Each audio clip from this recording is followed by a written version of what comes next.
Here's a perfect example of a lawn that's partial shade, partial sun. You can see it has smatterings of St. Augustine grass growing in here. Not super thick, but it's acclimating, it's adapting to the low light levels.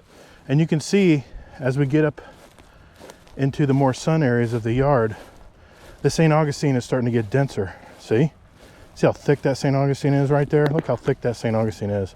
That's full sun right there, baby, even though it's shading right now.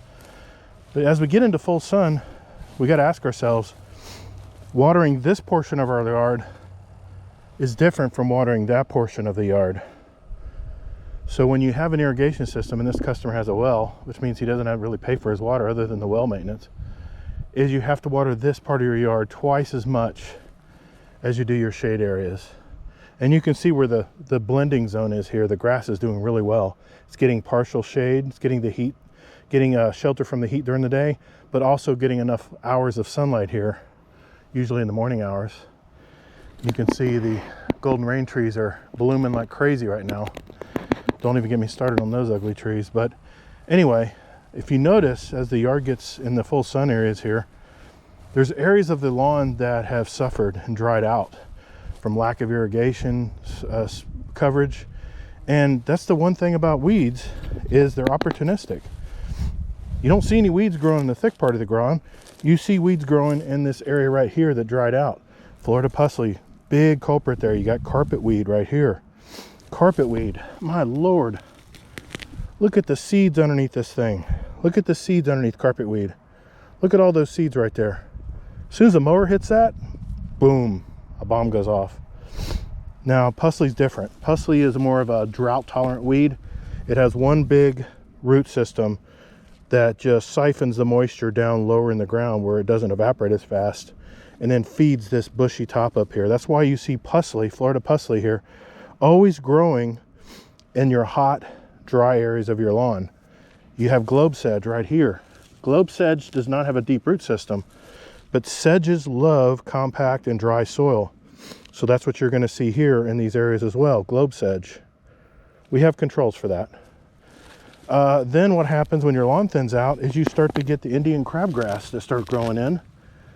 That starts growing in your yard, and then all of a sudden, areas that start drying out in your yard, like right here, look at all the weeds that have infiltrated this area. Beautiful St. Augustine lawn here, but as soon as you hit these dry patches right here where the water is just not hitting these areas, you got sedges, you got carpet weed, you got pusley, you got crabgrass, you got carpet grass right here.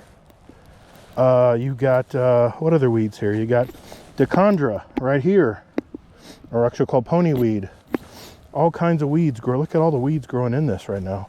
And this is just a time bomb. All your St. Augustine that's outside, growing in this outside area, is going to start getting pressure from these weeds. So that's why we're here. We're here to treat and start injuring these weeds out.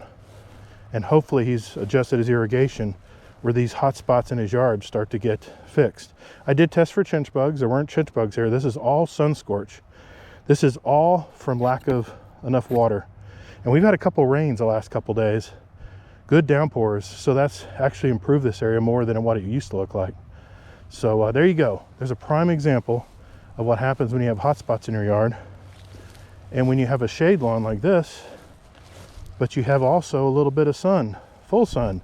And even though this is northern exposure from this house, you're getting less direct sunlight hours back here, especially in the wintertime.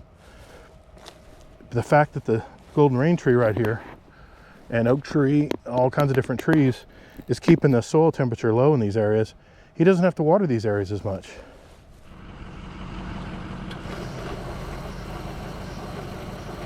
Hey, if you want to learn more from my experiences taking care of my clients' lawns and landscapes, hit that like button and subscribe, or check out this video right here. And I'll see you in the next one.